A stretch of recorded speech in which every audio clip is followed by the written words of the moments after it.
Assalamualaikum warahmatullahi wabarakatuh. Perkenalkan, nama saya Andis.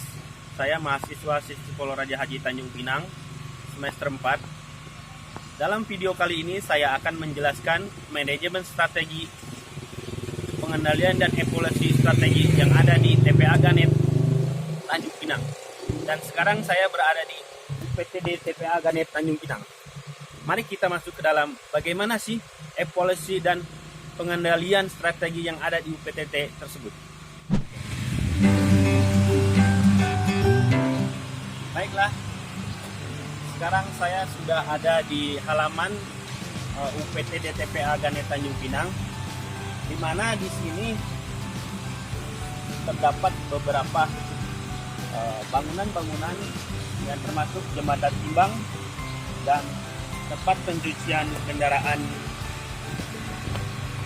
Setelah bekerja mereka pasti harus dibersihkan, dan setiap dalam suatu organisasi pekerjaan itu harus memiliki SOP, yaitu standar operasional prosedur. Kenapa demikian? Karena supaya manajemen dalam pekerjaan itu bisa tertata dengan baik dan berjalan seperti apa yang kita inginkan. Dan di sini saya akan menjelaskan SOP yang ada di UPTD TPA Tanjung Pinang. Di sini ada papan standar operasional prosedur tempat pemrosesan akhir sampah Ganet, di mana semua sampah yang ada di Kota Tanjung Pinang dibuang ke TPA Ganet tersebut. Nah, di sini ada caranya, ada prosedurnya yang harus diikuti setiap orang yang akan membuang sampah ke TPA Ganet. Yang satu pertama ialah truk kendaraan sampah membawa sampah masuk ke TPA. Kedua, truk kendaraan wajib masuk ke jembatan timbang. Agar kenapa? Tahu volume sampah yang masuk setiap per lorinya. Ketiga, truk kendaraan berhenti di dalam jembatan timbang tersebut. Berapa berat volume sampah tersebut? Tempat petugas timbangan mencatat. Nah, jadi di setiap lori sampah ditimbang, dia harus dicatat. Terus yang kelima kendaraan sampah keluar dari jembatan lalu menuju titik bongkar dan membongkar ke tempat pembuangan akhir di sana. Dan keenam setelah sampai dibongkar, truk kendaraan sampai kembali menuju timbangan. Nah, jadi setelah kosong lori, setelah dibuang sampah, lori kembali ditimbang di sini. Nah, dengan catatan dia harus kosong. Jadi ketahuan volume beratnya sampah tersebut. Karena waktu dia pergi, lori masuk, isi, pas keluar ditimbang kosong. Jadi tinggal dikurangi berapa volume sampah. Nah, dicatat sama tukang pencatat sampah yang masuk di TPA tersebut. Yang ketujuh ialah petugas timbangan mencatat. Yang kedelapan, kendaraan sampah keluar dari tempat timbang. Yang kesembilan, kendaraan sampah meninggalkan TPA. Kemudian setelah ditimbang kosong, dicatat, lalu kendaraan tersebut boleh keluar dari TPA.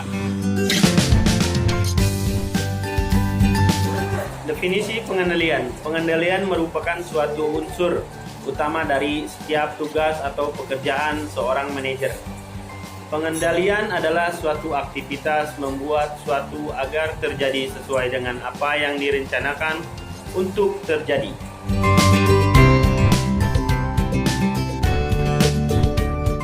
Tujuan pengendalian. Pengendalian dan evaluasi dilakukan untuk memonitor serta mengevaluasi kemajuan terhadap usaha-usaha, pencapaian sasaran organisasi, atau untuk mengarahkan atau memperbaiki proses-proses strategi, atau merubah rencana strategi yang lebih tepat agar sesuai dengan situasi lingkungan dan tujuan semula.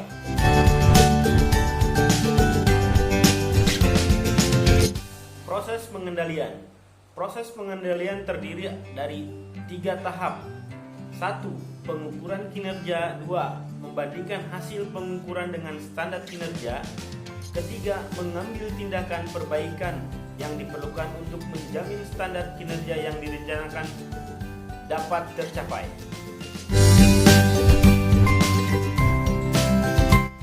Baiklah, di sini saya akan juga menjelaskan tentang evaluasi strategi. Evaluasi strategi menurut Richard Truman dan Rule mengajukan 4 kriteria yang dapat digunakan untuk melakukan evaluasi strategi yang telah berjalan, yaitu 1. Konsistensi, 2. Kesesuaian, 3. Keunggulan, 4. Kelayakan. Sebagai tambahan adalah kerangka UDS Next Sensei, yaitu sistem struktur strategi, set, value, style, skill, dan staff.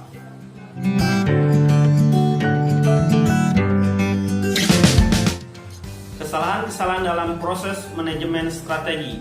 Kesalahan yang hubungan dengan penggunaan strategi. 1. Ketidakmampuan berpikir secara strategi. 2. Ketidaktepatan pengguna pada tingkatan manajemen. 3.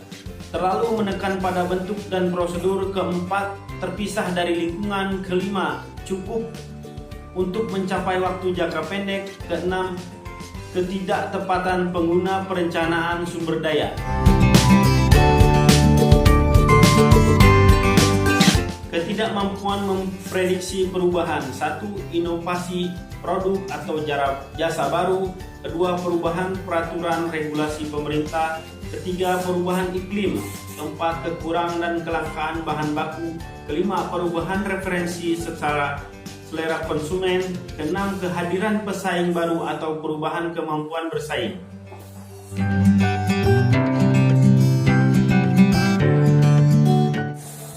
Proses pengendalian di UPTD TPA Ganet Tanjung Pinang. Proses pengendalian terdiri dari 3 tahap. 1 ialah pengukuran kinerja. Jadi, bagaimana sih sistem pengukuran kinerja di TPA Ganet tersebut? Jadi kita harus tahu berapa sih jumlah sampah yang masuk ke TPA Ganet setiap harinya. Itulah sistem pengukuran dengan sistem penimbangan setiap lori masuk di TPA Ganet. Jadi kita bisa tahu berapa jumlah masuk sampah yang ada di Kota Tanjung Pinang per harinya. Dan di TPA Ganet tersebut setiap harinya mencapai 80 sampai 100 ton sampah masuk setiap harinya ke TPA Ganet Tanjung Pinang. Sampah tersebut berasal dari Kota Tanjung Pinang. Yang kedua ialah membandingkan hasil pengukuran dengan standar kinerja. Jadi setelah kita tahu berapa jumlah masuk sampah yang ada ke TPA tersebut,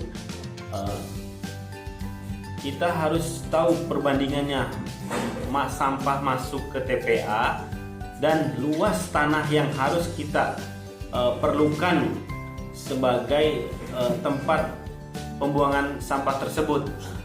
Jadi sistem pengukuran pembandingannya itu kita harus tahu bagaimana caranya sampah ini supaya dapat tertata dengan baik. Ketiga ialah mengambil tindakan perbaikan yang diperlukan untuk menjamin standar kinerja yang direncanakan dapat tercapai. Dalam pengambilan tindakan perbaikan sudah pasti harus ada di dalam setiap organisasi atau pekerjaan, terutama di UPTD Ganet tersebut. Karena setiap pekerjaan dalam organisasi di UPTD tersebut banyak peralatan-peralatan yang harus diperbaiki.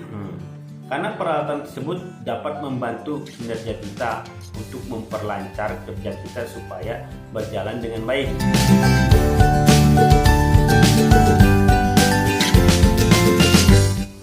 Demikian penjelasan dari saya tentang materi pengendalian dan evaluasi strategi yang ada di UPTD TPA Ganet Tanjung Pinang. Semoga dapat bermanfaat bagi yang menontonnya. Jangan lupa ya, like and subscribe. Wassalamualaikum warahmatullahi wabarakatuh.